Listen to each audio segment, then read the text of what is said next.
euh, pour moi, c'est la beauté. Que nous représentons ce qui est beau.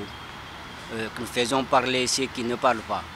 Artiste peintre, un métier que découvrent tous les jours de nombreux Guinéens sur des tableaux aux façades de bâtiments. Souvent, sortis de l'École nationale des beaux-arts de Guinée, ces peintres doublés d'artistes cherchent à s'adapter au marché guinéen, des reconversions souvent inattendues. Donc, moi quand même, j'avais commencé à peindre depuis à l'enfance.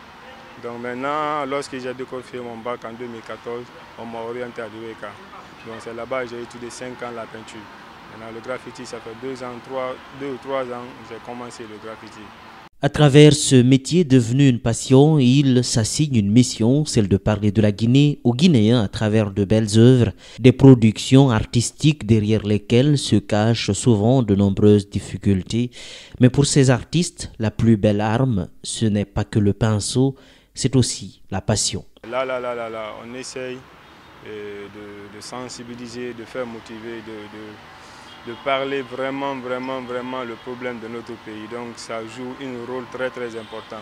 Parce que de la peinture, on peut représenter l'image et puis les gens, ils très bien, ils voient et puis ils se sentent dedans, quoi. Et puis en plus, ils voient réellement ce qu'on veut dire, quoi.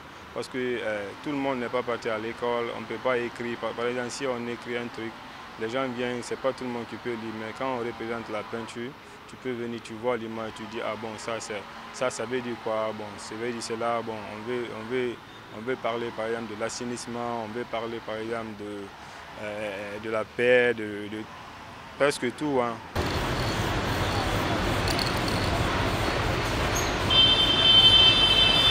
Parce qu'on est parti à Kakandi, on est parti dans la zone minière. Et le début a été une galère parce que la chaleur était énorme à Sangaredi. Mais avec l'ambiance et toute l'équipe, franchement, on a pu tenir et sans sentir quoi, parce qu'il y avait l'ambiance qui régnait, pagaille et tout, ça me manque énormément. Et ça aussi, c'est vraiment mon coup de cœur parce que j'ai eu à partager des expériences avec des grands artistes qui viennent d'ailleurs, qui sont plus expérimentés que moi, on a fait des échanges de partage et ça c'est énorme. Il n'y a pas quelque chose de décrit cela. Et on a fait des campagnes de Covid d'ici jusqu'à zéro Covid. Et à chaque ville qu'on passait, franchement, le début pouvait être difficile, mais après, quand on finit de travailler, les gens ils sont trop contents. Et on partage beaucoup d'amour avec les citoyens et à chaque fois qu'on fait un mur, il y a des gens qui viennent, qui nous prennent en photo et qui nous encouragent. Ça, c'est énorme, ça, c'est énorme. Sur cette façade, perchée à une hauteur de près de 10 mètres, Mohamed Touré y dessine une œuvre, Mori Kanté, célèbre musicien guinéen, immortalisé ici. C'est devenu en quelque temps sa routine, son principal job. Débarqué en Guinée il y a 5 ou 6 ans, peu connu, le graffiti peine surtout à nourrir son homme, des difficultés nombreuses mais loin de pouvoir décourager Mohamed Touré et ses camarades. Si tu travailles bien, ça va payer et puis tu vas essayer de nourrir ta famille. Par exemple, moi, c'est ça, je vis que ça.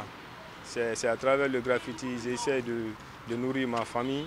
Parce qu'il y a ma maman qui m'attend à chaque jour, j'envoie de l'argent. C'est à travers le graffiti, je m'habille, c'est à travers le graffiti, je suis bien logé et je suis bien quand même. Je suis bien quand même à travers le graffiti. Ça dépend.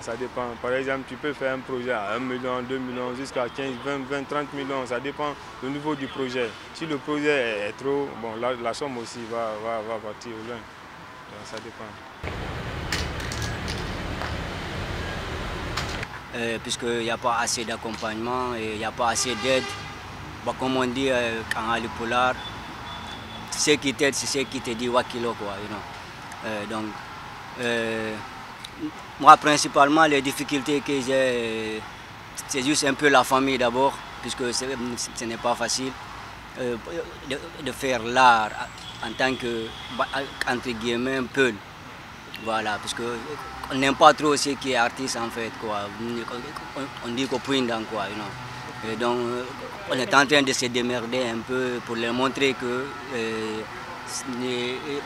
c'est aussi un art qui puisse être valorisé et suivi.